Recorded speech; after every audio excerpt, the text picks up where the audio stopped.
Tisztelt elnök úr, tisztelt ünneplő szlovéniai néppárt, kedves barátaim! Köszönöm a szlovéniai néppárt fennállásának 25 éves évfordulójára szóló meghívást.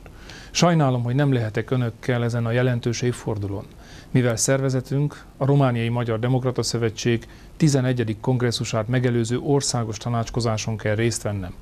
Fontosnak tartom azonban, hogy üzenetben köszöntsem a szlovéniai függetlenség és rendszerváltás meghatározó alakulatát.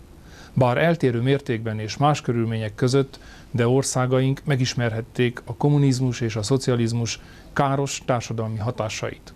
Az önök pártja és a Romániai Magyar Érdekvédelmi Szervezetünk is az elsők között szólították meg a polgárokat, és kínáltak új jövőt, új reményt.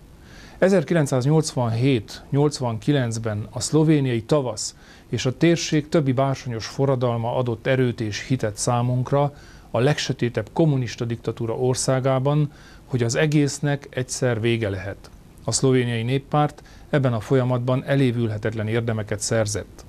Önök mögött forgatagos negyedszázad áll, amely egybeesik a független szlovén állam közelmúltjának történelmével.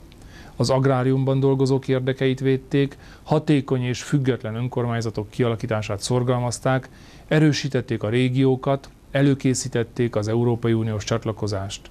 Több kormány tagjaként részt vettek a legfontosabb döntések meghozatalában. Azt kívánom, hogy a jövőben is maradjanak hűek kereszténydemokrata és néppárti gyökereikhez, járuljanak hozzá a szlovén társadalom és az ország fejlődéséhez. Hiszem, hogy országaink jövőjét az egységes és erős Európai Unió, az európai sokszínűség és a régiók Európája jelenti.